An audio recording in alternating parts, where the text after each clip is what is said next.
Hey, Darren and Harley with Wee TJ, and Harley's not here today. He is, I don't know, he's got my Jeep somewhere. What are we doing? We are talking about welding helmets. Welding helmet, I should say.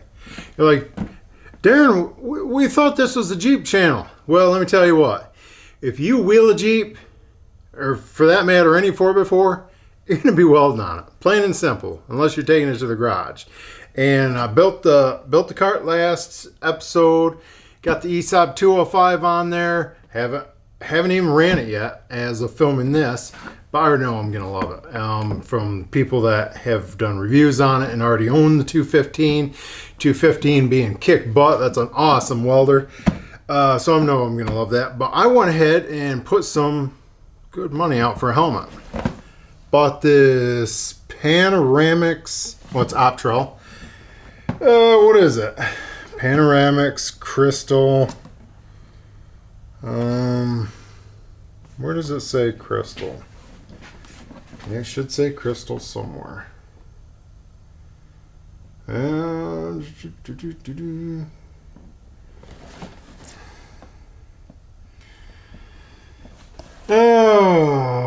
what does it say?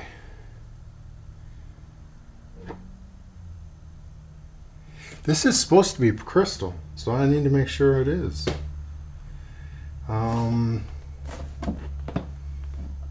That's the problem when you're ordering stuff and you don't even know what you're ordering. Here we go. Panoramaxx CLT welding helmet, black. That's the first thing guys are gonna like, why didn't you get the silver? Could save 50 bucks, and after talking to Baker said the only reason for the silver was if you're welding outside. They said that's the only reason. Now, hopefully they didn't mislead me wrong. Let me see if I can figure out how to get this thing out. Okay, this has never been opened. I can promise you that.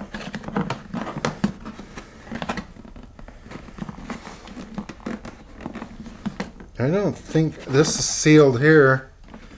I don't think this has ever been opened either. Guys, I have not had any opportunity to try this. Yeah, okay. Yeah, okay. I'm making sure I got the right helmet. Alright.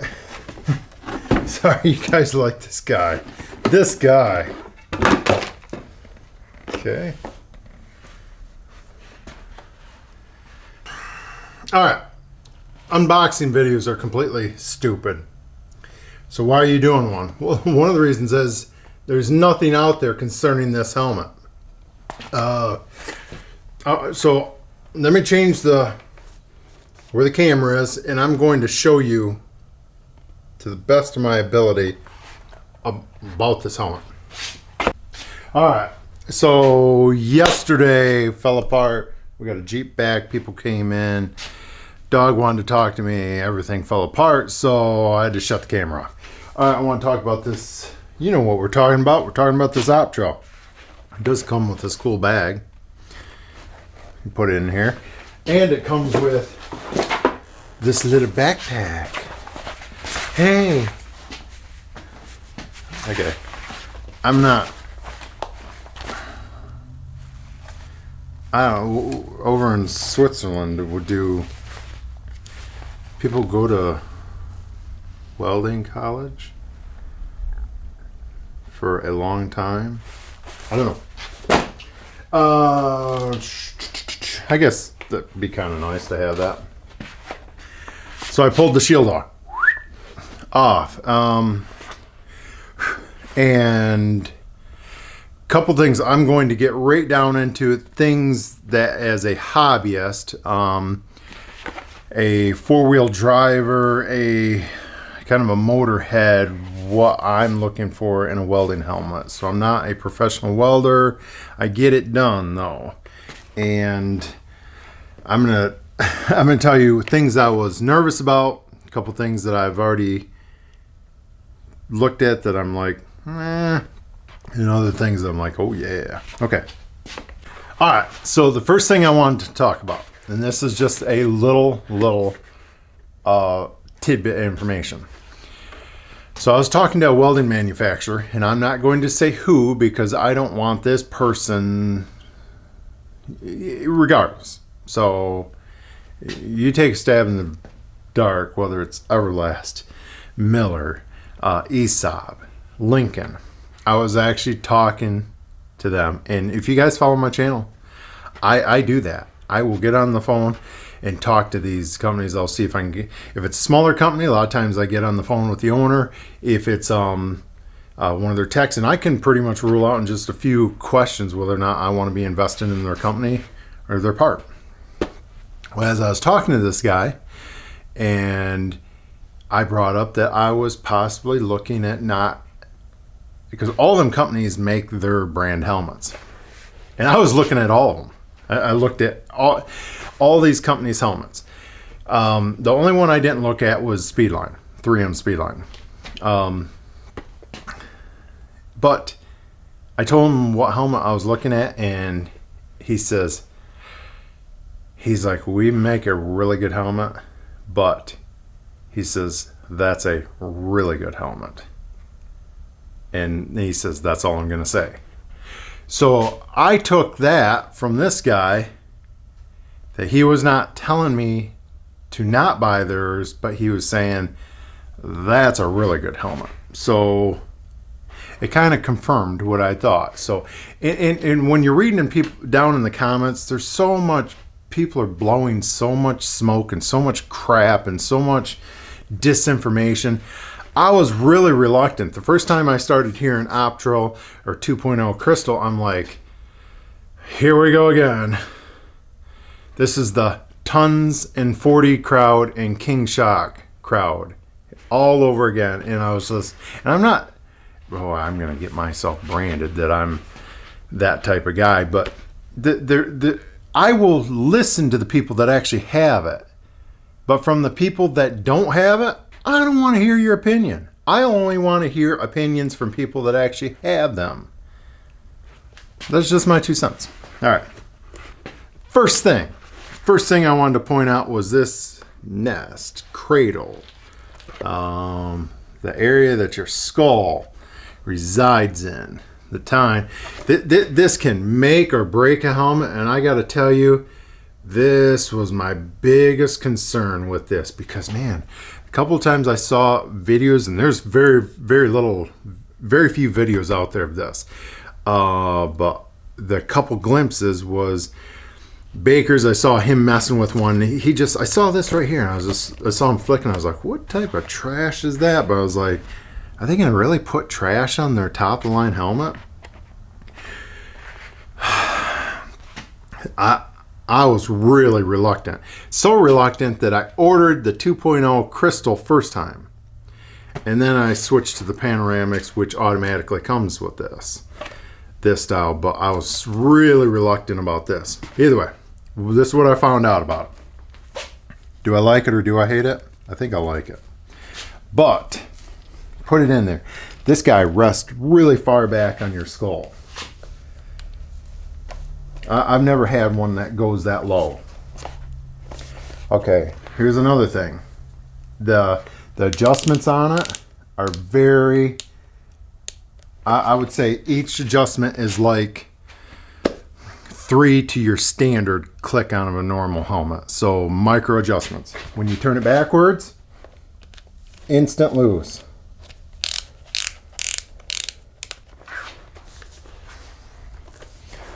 Sorry guys, I put this on a bunch of times. I actually pulled my hair right there. Okay, didn't happen that time. That's the first time I've put this on maybe 20 times this morning. That's the first time I caught my hair back there. Maybe that could be an issue if you got long hair. I'm just putting that out there. I really like the way it holds your head back here. For me, it grabs it low, and this right here ends right above my eyebrows. For me, that works because I'm going to show you why. When I flick it down, it is holding this thing. Might have that a little bit.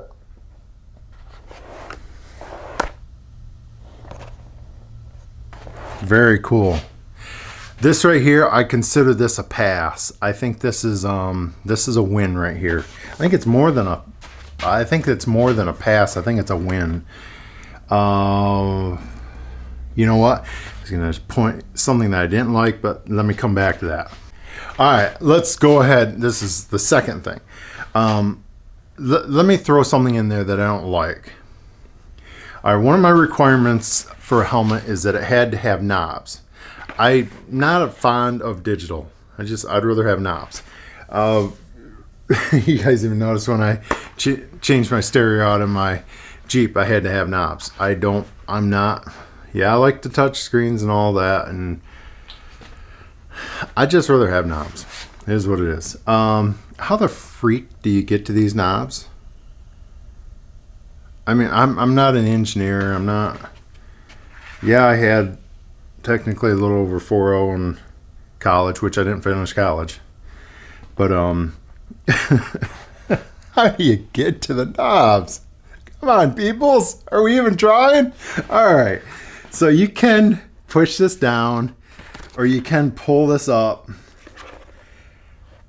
But I'm just being honest with you that I'm just showing you. This is what you got with this helmet, that you are going to have to lift it up. You're going to have to lift it up and then go and adjust it. And you're going to have a very well lit area that you're adjusting this. Yeah, here's what it is. The second bad thing about this is the charging port is up there. The charging port should not be up there. I'm going to tell you right up front, that's a huge ding on this helmet. You got a grinding port right over here, or a grinding button. Why isn't that charging port over here? Swiss people understand. Move it. All right. So that's a fail right there. The knobs, a win. Adjustability and plugging the charge in port, that's a fail. Okay. All right, part three. One of my big concerns was how much fog would this get on the lens. Now I'm going to swing this over here, and because when I talked to bakers, because that was one of my concerns living here in the Carolinas, is how much would this fog up? Well, this I'm trying to the best of my ability to show you. This is where your nose would be down through here, and this is where your mouth is right here. Well, I don't think you're going to have a lot of troubles with it, because I think your mouth is going to be separated enough from your lenses. Because when I'm wearing, I could be wrong, and I'll get out there and work at some here, and if it's a problem, I'll do an update video. But I don't think it's going to be a problem. So with that in mind, I don't know if you can see that offset. You can probably see it right here. See how much that lens is stepped back from the front here? If I put this helmet on, you guys are going to think this is stupid, but if I stick my tongue out as far as I can, now mind you, I have this helmet slid back. I have this helmet slid back as far as I can. So if I stick my tongue out as far as I cannot touch the front of this. Nope. I don't have enough room to go in there to see how far my tongue is out. Nothing scientific. I'm just, hey, Mr. Real right here, that just kind of giving you some opinion. Look at that. With this shoved all the way in, can you see that's the front of my forehead? That is my eyebrows are touching right there. Wow, that's a really good way of looking at it. You saw here.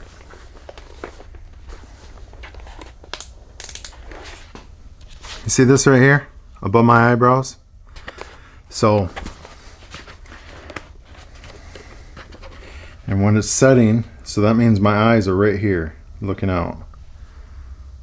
Oh, sorry about that, guys. Hey, maybe there's some ladies buying this. Shouldn't only be thinking guys are buying this. I don't know what I say. One thing I was concerned about is with having that cut out.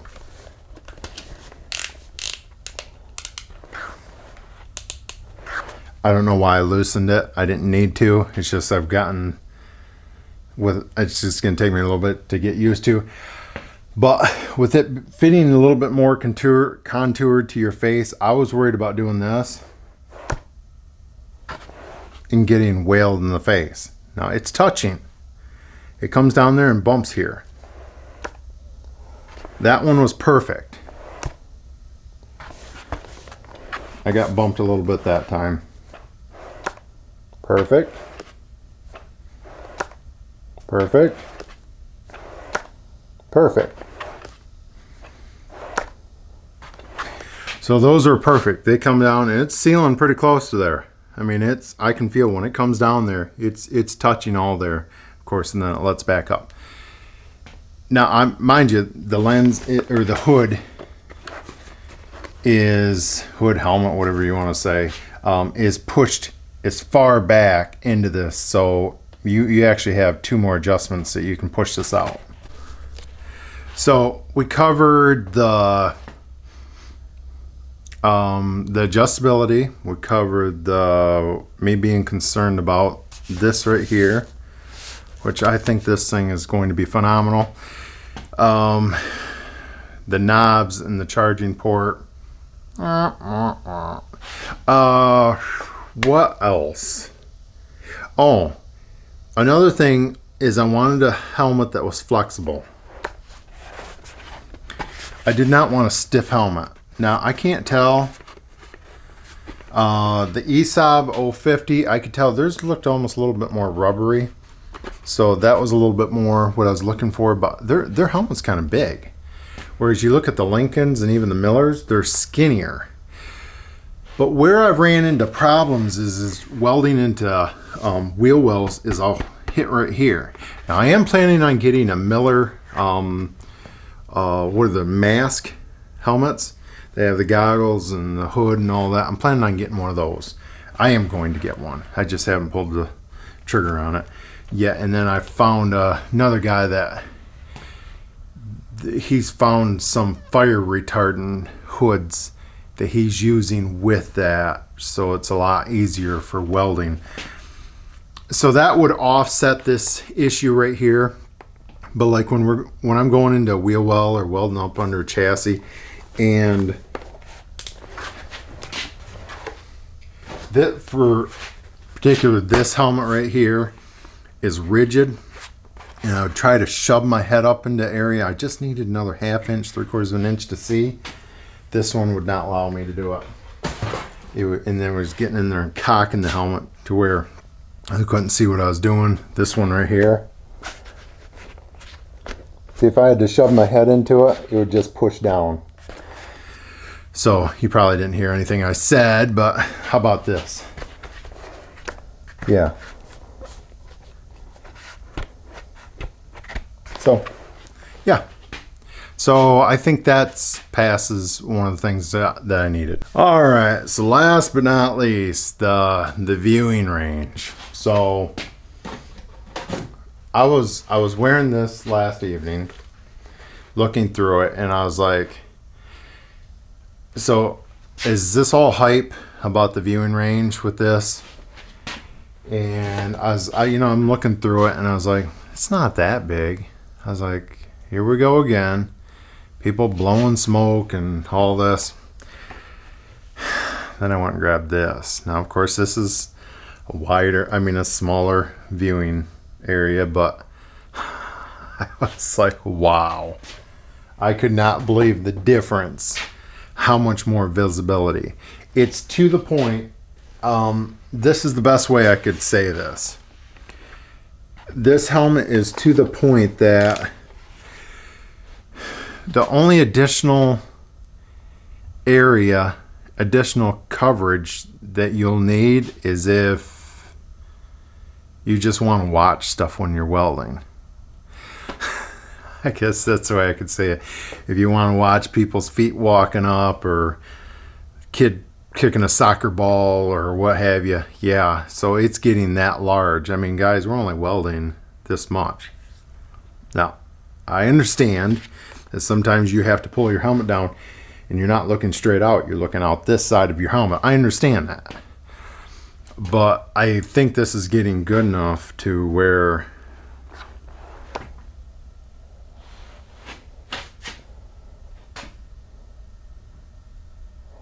okay, I can see you right now. I just want you to understand that. I can see the center of the lens. Right there. That's a good way of doing it. Right here. I'm going to look straight ahead. I can see the center of the lens. I can see the center of the lens.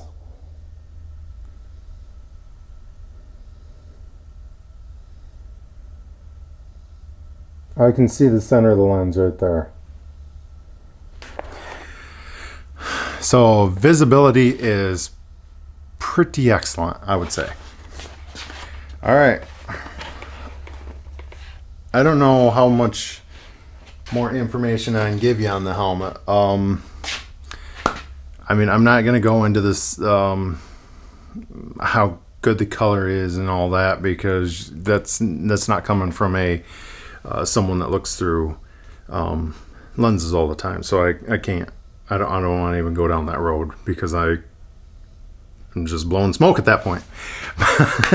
But hopefully you guys enjoyed. You know, even if you guys aren't into Jeeps, check out what we have, because we're definitely got some Jeep projects that are in the works right now. But there's a lot of things that are off from that are, I think a lot of guys that are hobbyists and like creating stuff, I think you'll dig. All right, guys, I have an update here. Before I uploaded this video, I used this helmet a fair amount, and the charging cord, in fact, is a pain in the hind end to get to. So I can confirm that. I don't like saying that, but it is what it is. Can I say charging port right here or something? Okay. It does have a battery indicator on the front, so it reads red, yellow, green, depending upon the conditions. Has sensors up here in the left, lower left. Let me see. Looks like a couple in the center, maybe. And then we got some over here on the side. So decent amount of sensors there. Nose piece. I didn't have that installed. Apparently some people want it, some people don't, so I didn't even realize that I had it. Concerning the controls, not as big a deal as what I thought. You can get to them. They're okay. They're okay.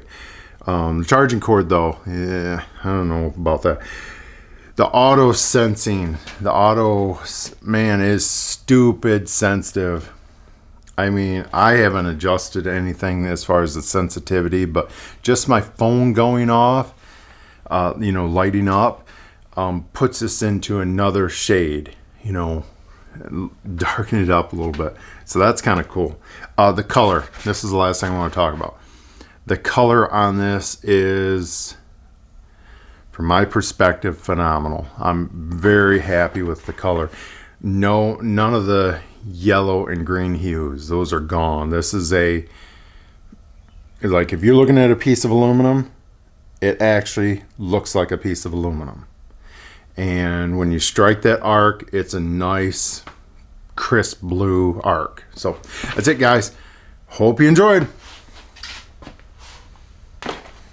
See ya.